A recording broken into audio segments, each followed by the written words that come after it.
Hello guys, welcome to yet another episode of Gyan Ka Dabba. Gyan Ka Dabba. The book we are reviewing today for you is Pandeymonium, written by none other than Piyush Pandey. The man needs no introduction. He is synonymous to Indian advertising. He's clearly put Indian advertising on the global map. One of the icons, one of the legends of Indian advertising. He has won many international awards for us. And when he writes a book on advertising, it is a must read. Now, the best part about this book is that it almost gives you a sneak peek into the life of Piyush from his early childhood days right up to the time when he came to Mumbai to take part in the Indian advertising industry, to him creating some of the most iconic ads that he has given in Indian advertising. It almost feels that you're a part of his life. You're almost peeking into his life from very close quarters. And that's where the beauty of this book lies. Apart from this, what truly stands out is his inspirations, how he has gone about conceptualizing some of the most iconic campaigns in Indian advertising,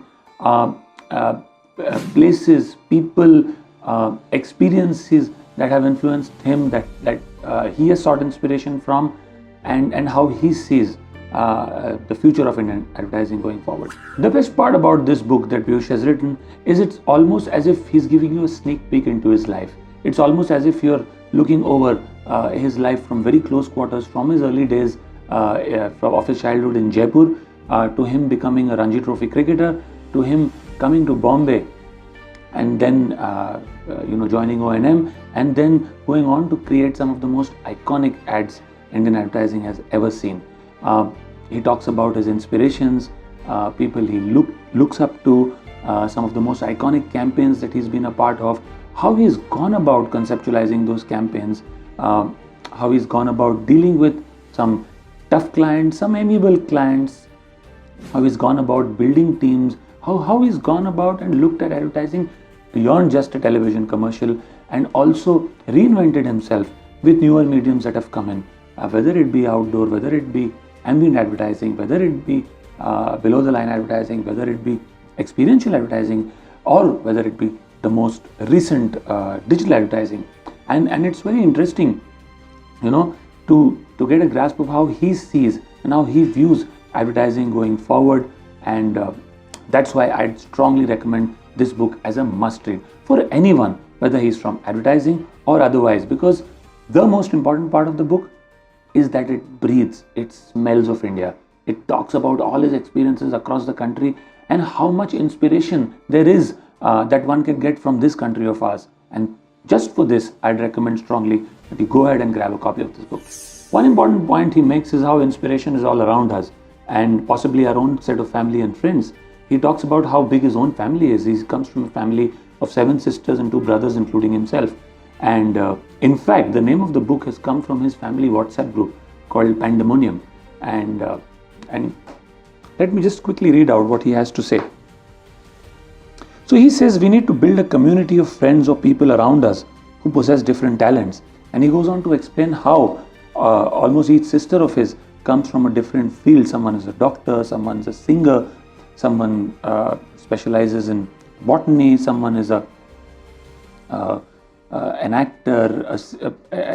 In fact, he talks about how Ila Arun, one of his sisters, used to own an advertising agency in the early days, and she used to create jingles, and his first advertising job was with her agency. And then that same inspiration kind of extends in with him seeking inspiration now from his nephews, nieces, and their ever expanding family.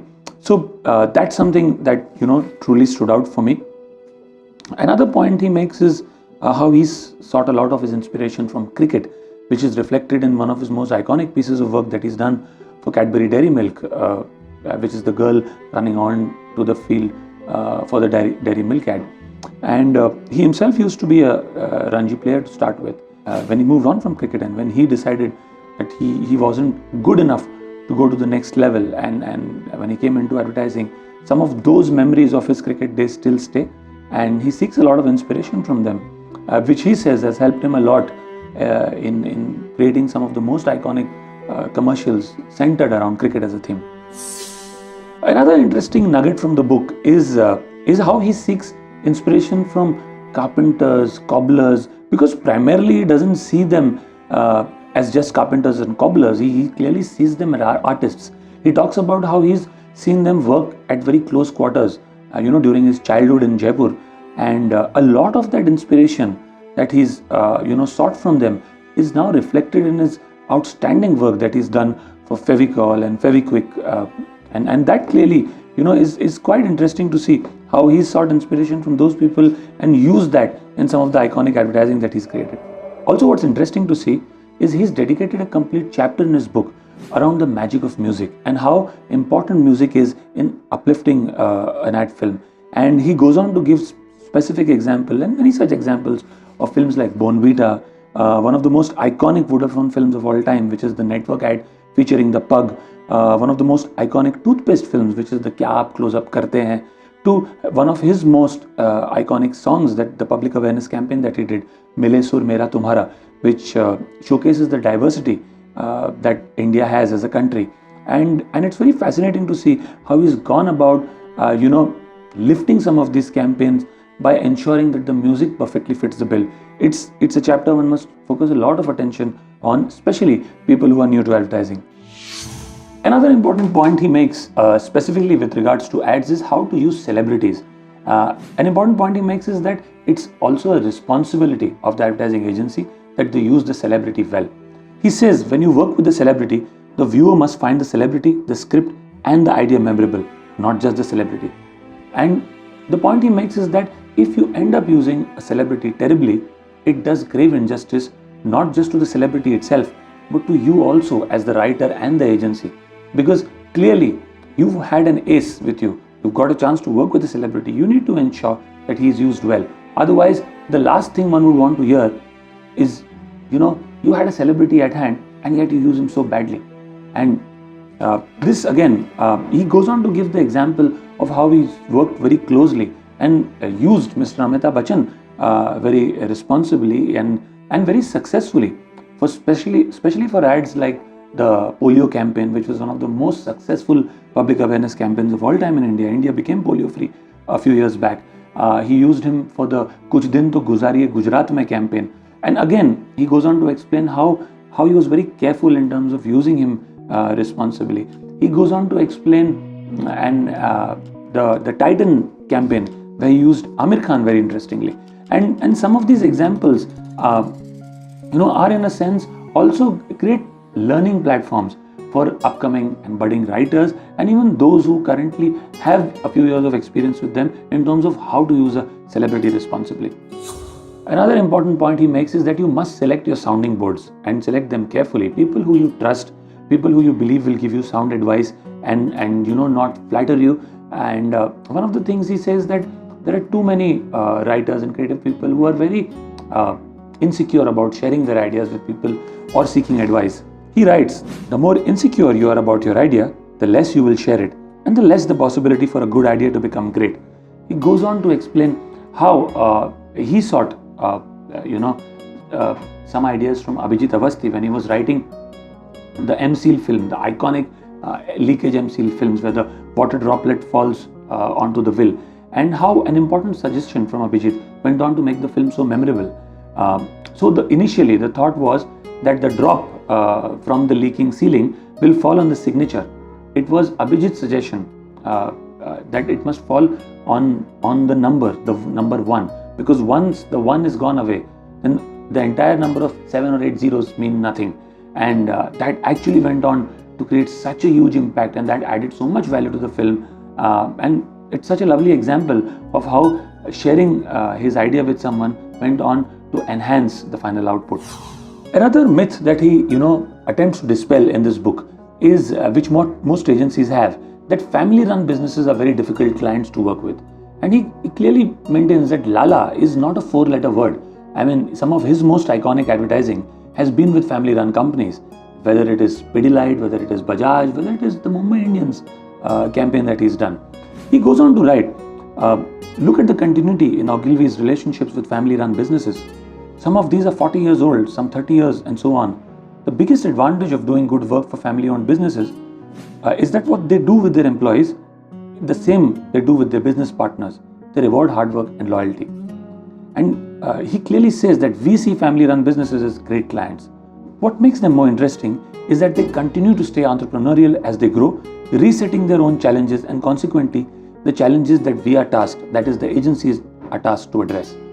And some of the examples that he's given of these family-owned businesses are clear case studies as to how it is equally as much fun to work with them as it is to work with multinationals. Another important point he makes that it's not enough to be just a multinational. What's more important is to be multicultural. It's important to understand the nuances, the cultural sensitivities of the country you're creating advertising for. And he goes on to give the example of how he changed the Ogilvy logo for some of the Arabic countries in which Ogilvy is present. Another important point he makes is that even domestic multiculturalism is very critical. And he goes on to give instances of how he himself seeks help when he's creating a piece of work for, say, West Bengal, or he's creating a piece of work for the south of India, because there might be cultural sensitivities and nuances that he might miss out on. And it's very important that he's sensitive to those, and people who are working on some of these campaigns are sensitized to these. What also will help the readers is a sneak peek into the thinking that has gone behind some of the most iconic campaigns India has seen, whether it is the Vodafone Zuzu's campaign, whether it is the IPL campaign, whether it is the advertising campaign for the BJP in the 2014 Lok Sabha elections, whether it is the Bajaj campaigns, whether it is the Sakshi campaign, which is a regional publication, whether it is the Star TV campaign, whether it is the Adani cooking oil campaign. There is a complete series of sections in this book devoted to some of these iconic campaigns that have been made, and it gives an insight, a sneak peek into the minds of the creator behind some of these campaigns. More importantly, it also serves as an inspiration, especially to copywriters and creative people, as to how they need to stand their ground when they believe in a certain idea. They need to fight for it, and it will eventually come right despite what others around you feel about it. So all in all, it's a very simple and lucid read, and what's amazing about this book is how the simple experiences of a life's journey has made Piyush Pandey the advertising legend that he's gone on to become. If you've liked this book review, go on to subscribe to our channel Gyan Ka Dabba for more such videos.